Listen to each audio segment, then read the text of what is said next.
Oke, bismillahirrahmanirrahim. Assalamualaikum warahmatullahi wabarakatuh. Perkenalkan, nama saya Bagus Dinata dengan NIM 240511101. Pada hari ini saya akan memaparkan hasil analisis dataset di situs schedule. Oke. Jadi di sini dari situs schedule saya mengambil dataset dari Resident Evil karya Tommaso Faccin. Dimana di sini ada 5 file CSV. Yang pertama ini ada games.csv, yang dimana ini tuh adalah judul game dan beberapa spin-off dari gamenya sendiri, yang dimana ada spin-off Revelation, Shadow of Frost, dan Code Veronica. Terus yang kedua ada karakter.csv, yang dimana ini tuh adalah karakter playable atau karakter yang bisa dimainkan, dan beberapa NPC atau non-playable karakter seperti karakter pendukung di sepanjang series gamenya. Lalu yang ketiga ada game appearance.csv, yang dimana ini tuh kehadiran dari tiap karakternya itu berapa kali gitu. Lalu untuk yang keempat ada scans.csv, yang dimana ini tuh adalah sebuah cuplikan atau adegan tiap gamenya. Lalu yang terakhir interaction.csv adalah tiap karakter itu berapa kali mereka berinteraksi satu sama lain gitu. Oke, sekarang kita sudah masuk ke aplikasi Visual Studio Code, yang dimana saya sudah menyiapkan beberapa file yang akan nanti kita analisis hasilnya gitu. Nah, jadi untuk file pertama ini adalah sebuah bahasa pemrograman Python, yang dimana ini tuh fungsinya untuk menganalisis datasetnya gitu secara otomatis. Nah, ini dataset yang nanti kita analisis gitu. Oke, jadi kita langsung saja ya, kita jalankan programnya. Lalu kita klik Python, terus masukkan analisis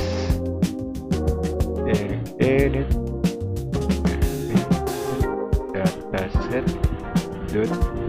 Jadi kita masukkan file program Python yang kita bikin gitu, seperti contohnya yang saya bikin ini analisis underscore re underscore dataset.py. Lalu kita enter, maka inputnya ini akan seperti ini ya. Jadi di sini outputnya adalah hasil dari analisis mengenai dataset dari file CSV yang saya ambil gitu. Oke, bisa dilihat dari outputnya di sini ada beberapa tabel analisis, yang dimana pada poin atau tabel pertama ini adalah subjek dengan kemilian tertinggi berdasarkan game, yang dimana itu maksudnya tuh berapa kali sih karakter tersebut itu muncul di seluruh series gamenya. Jadi yang pertama ini ada karakter yang bernama Chris Redfield, yang dimana dia berhasil mencetak sebanyak 6 kali kemunculan di seluruh series gamenya. Disusul dengan Albert Wesker sebanyak 5 kali. Lalu disusul juga dengan Jill Valentine dan Leon Scott Kennedy sebanyak 4 kali. Lalu selanjutnya ada analisis eskalasi durasi insiden volume footage, yang dimana ini tuh maksudnya tuh berapa kali sih footage yang dihasilkan dalam satu gamenya itu. Jadi di sini menduduki peringkat pertama yaitu Resident Evil Requiem yang keluaran sekarang gitu, seri keluaran sekarang. Jadi dia tuh berhasil mencetak sebanyak 646 footage dalam satu gamenya gitu. Disusul dengan Resident Evil Village DLC Shadow of Frost, atau bisa disebut juga dengan spin-off-nya Resident Evil Village yaitu Shadow of Frost. Dia hanya berhasil mencetak sebanyak 248 footage saja gitu. Lalu selanjutnya ada analisis intensitas keterlibatan di rekaman CCTV berdasarkan skin. Ini tuh maksudnya tuh berapa kali sih karakter masuk ke dalam adegan atau frame-nya gitu. Jadi jadi yang pertama ini ada Grace Ashcroft, yang dimana dia berhasil mencetak sebanyak 267 skin gitu. Jadi dia berhasil masuk ke dalam skinnya itu sebanyak 267. Disusul dengan Leon Scott Kennedy hanya mendapatkan sebanyak 244 skin atau adegan saja gitu. Maksudnya tuh kalau dari sisi tiap kemunculan di seluruh gamenya itu Leon S. Kennedy kan lebih banyak ya dibandingkan Grace Ashcroft, karena si Leon ini muncul di series game Resident Evil 2, Resident Evil 4, dan Resident Evil 6 gitu. Tapi dia hanya mencetak sebanyak 240 scan saja gitu, atau adegan saja. Dibandingkan dengan Grace Ashcroft yang notabene-nya tuh dia karakter baru gitu, bukan karakter lama gitu. Tapi dia berhasil mencetak sebanyak 267 scan loh. Hebat banget ya. Lalu selanjutnya analisis threat assessment, rasio pihak terlibat. Yang dimana ini ada beberapa klasifikasi. Yang pertama ini ada villain yang jumlah subjeknya itu sebanyak 31 dengan rasio persentase 37,3%. Lalu yang kedua ada support dengan jumlah subjeknya itu 29 dengan rasio persentasenya itu 34,9%. Lalu yang terakhir ada hero dengan jumlah subjek sebanyak 23 dengan rasio persentase 27,7%. Nah, jadi mengapa sih villain itu lebih banyak dibandingkan support atau hero? Jadi maksudnya tuh karakter villain dalam series Resident Evil ini tuh bervariasi gitu, bermacam-macam, banyak bentukannya gitu. Jadi makanya ya maksudnya tuh karakter antagonis kan maksud karakter yang harus dikalahkan kan. Makanya dia tuh muncul lagi di seluruh seri game. Jadi makanya dia karakter dengan jumlah subjek terbanyak gitu. Nah, lalu disusul dengan karakter support. Jadi mengapa sih karakter support tuh lebih banyak dibandingkan karakter hero? Dikarenakan karakter support ini kan karakter pendukung ya maksudnya tuh. Jadi kayak dia tuh sebagai bumbu kayak buat emosionalnya lah, atau batu loncatan dari karakter hero-nya lah. Kan karena kebanyakan karakter support di Resident Evil ini itu kebanyakan tuh mereka tuh dead gitu atau mati gitu. Jadi makanya karakter support ini paling banyak dibandingkan karakter hero gitu. Nah, lalu yang terakhir adalah karakter hero. Kenapa karakter hero ini paling sedikit dibandingkan karakter support dan villain? Dikarenakan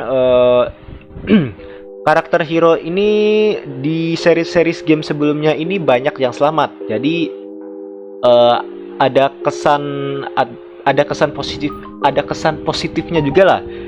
Contohnya pada game Resident Evil keluaran sekarang yaitu series Requiem, dia akan menghadirkan kembali si karakter Leon S. Kennedy yang dulunya tuh dia muncul di series Resident Evil 2, Resident Evil 4, dan Resident Evil 6. Jadi dia muncul di Resident Evil Requiem ini keluaran sekarang.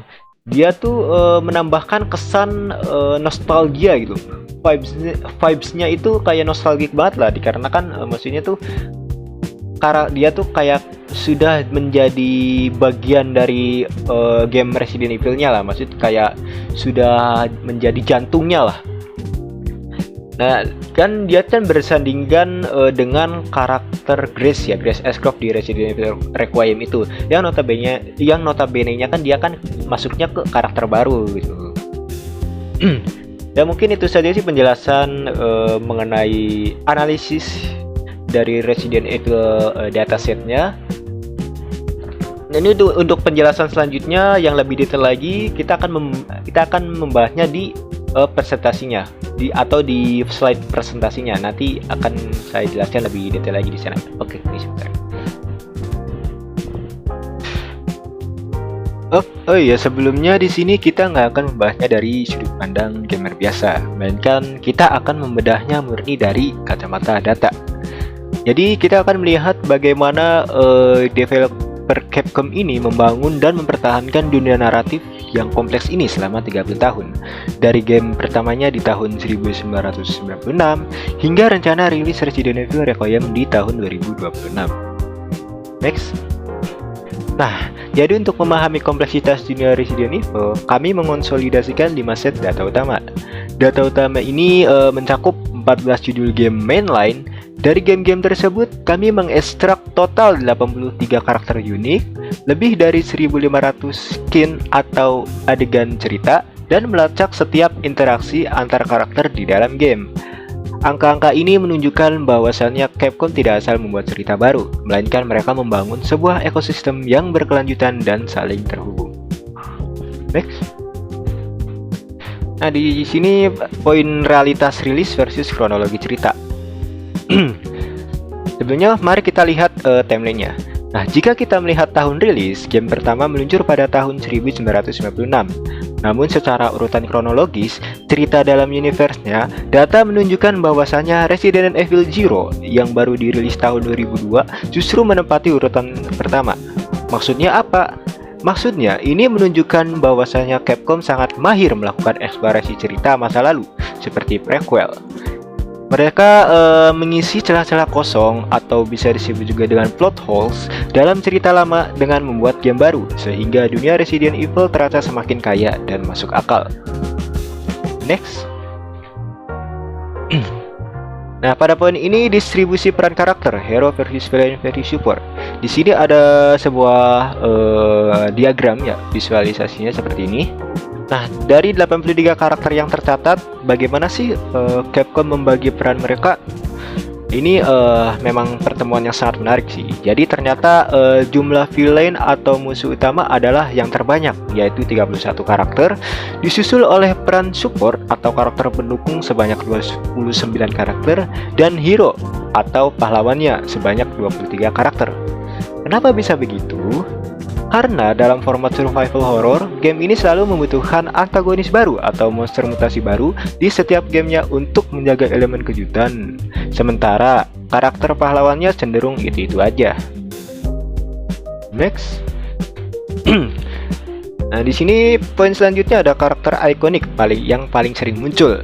Di sini ada sebuah grafis horizontal, yang dimana ini tuh menyambung poin sebelumnya. Siapa sih sebenarnya wajah asli dari series Resident Evil ini?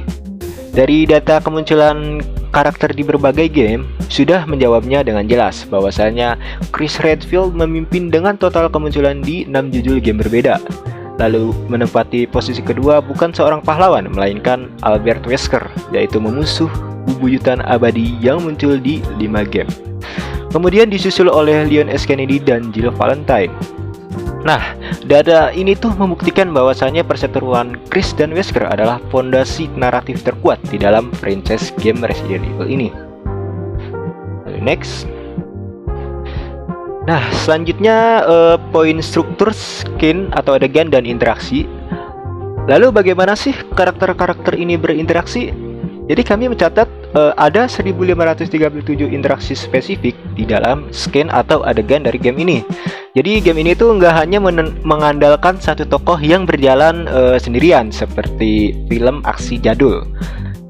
Jadi plot Resident Evil ini selalu didorong oleh kolaborasi antara karakter seperti Leon dan Ada atau Chris dan Jill. Jadi interaksi-interaksi krusial inilah yang membuat pemain tetap terikat secara emosional dengan ceritanya. Jadi bukan hanya sekedar menembak-nembak musuh. Oke, next.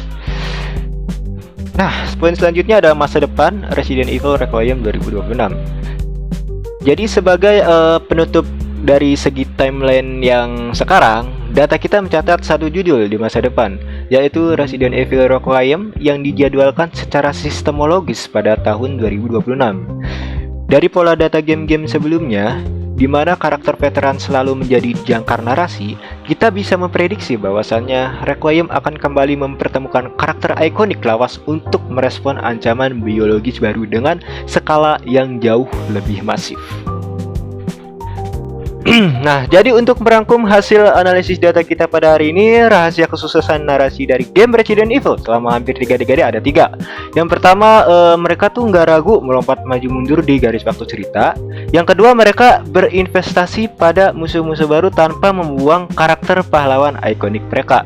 Dan yang terakhir, yaitu yang ketiga, ikatan dan interaksi antara karakter lah yang menjadi jiwa utama dari cerita game ini. Oke, mungkin demikian ya. Itu saja yang bisa saya sampaikan pada analisis presentasi dataset Resident Evil ini. Mohon maaf apabila ada kesalahan dalam perkataan maupun ucapan yang saya sampaikan. Terima kasih atas perhatiannya. Wassalamualaikum warahmatullahi wabarakatuh.